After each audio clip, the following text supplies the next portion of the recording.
All right, our next assignment at school we're using Photoshop, but if you're working at home, you'll have to use this photop.com website, and it's going to be about filters. We're going to concentrate on filters, so I'll show you how this is going to work. This is going to be another day where I'm going to ask you to make 5 of these things just to get some variety going. I'm going to create a new project. I'll call this Filter 1. And I'm just going to use this width and height that's right here. 1280 by 720 is fine. I'm going to click create right here. We're ready to roll. Now, before you can do any filters, you're going to have to put some kind of color on here. And on the previous lesson, if you did it, was about gradients. And it would be possible to come along here and just put a gradient on there. Boom.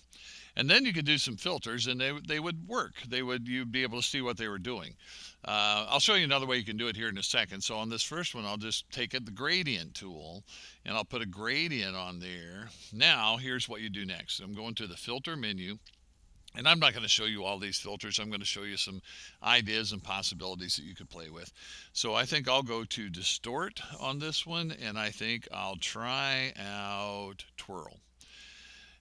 You'll want to make sure that this preview box is checked. It probably will be. And then play with the angle that's right here. It's a slider, and so you just slide that and you see what it's doing, right?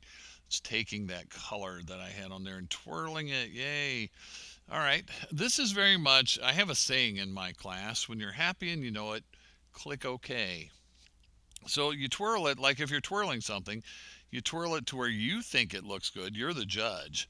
So in this example, I'm using twirl, and if I think yes, okay, that looks good, I'm going to go ahead and click OK. And this could be one of the 5. Remember, you have to do 5 of these. So this could be one of the 5. I could now go File, Save as PSD, and I think if you saw the previous movie, it pops up in Photoshop when I'm here at school, but it won't do that to you. All that will do when you save it as a PSD, it'll save it on your Google Drive, so you can turn it in later. All right. So now to do the next one, I would just go File, and I would go New, and I would call this Filter 2. Let's change the name, and 1280 by 720 is okay with me, and create. Now here's another way you could get some color on there. You could take the paintbrush. There's a paintbrush tool right here, and down here there is a color picker. So you could click there, and you could, say drag around in here and find a color that you like and click OK. And so let's say I just make some kind of diagonal kinds of things with different colors here. All right, so I'm going to click OK there, and I'll click, and I'll go get some like kind of orangish color.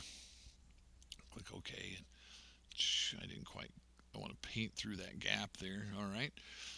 You get the idea here. You got to have color. You can't do a filter on a plain white document. That's not going to work. There's also an eyedropper tool here that if you take the eyedropper and you click on a color, it matches that color.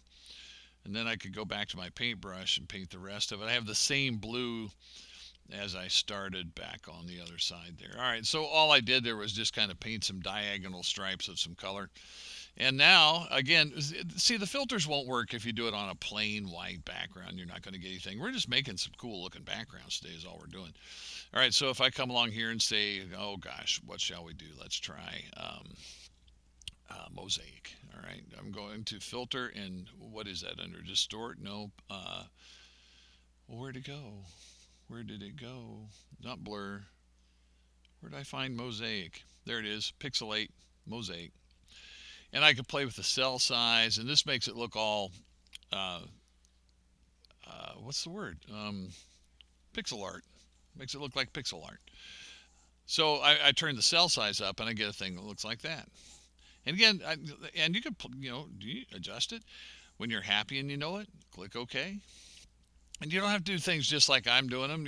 This is get in there and explore. So I would go File, and I would go Save as PSD. And that's that's 2 of them. I want to show you another filter here. So real quick, I'm going to get back over there. This opened in Photoshop again. So I'm going to get back over here to File, New, and this will be filter number 3, Create.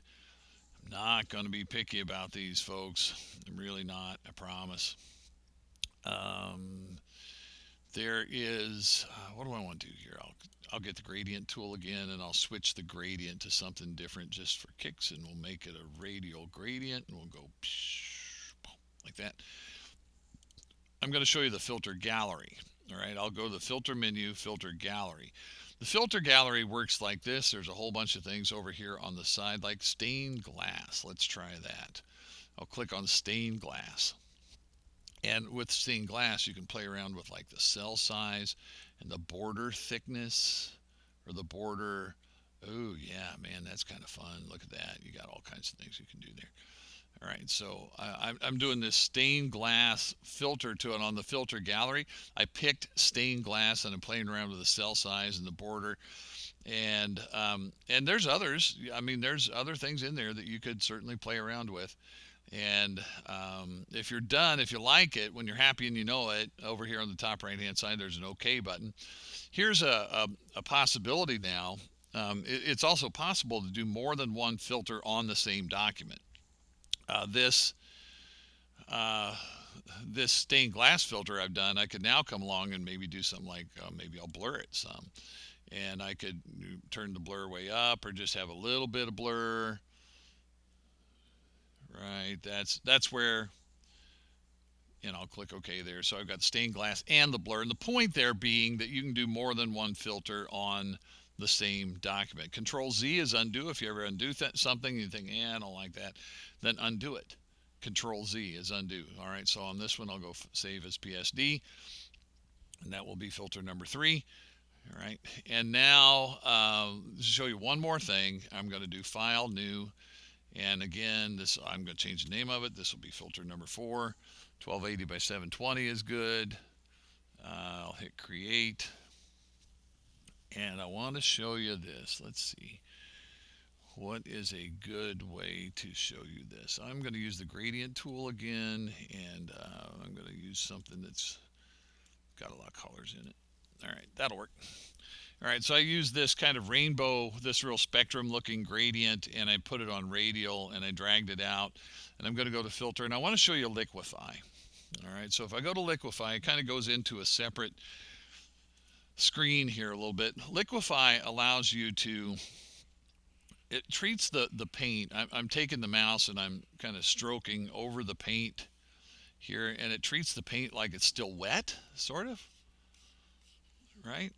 So I'm just kind of dragging the paint out. See the idea there? See what Liquify, I just want you to see what Liquify does. It's not that, oh gosh, I didn't really mean to do that, but that's all right. All right, kind of like that. I want to do this one a little bit more. All right, it makes the paint look like it's kind of liquidy, and you can push it around and shove it around and do all kinds of stuff to it. And again, there's over on the left, there's some options that you can play with Liquify. And there, over on the right, there's some settings you can play with Liquify also. I'm not going to show all those, but you can play with them.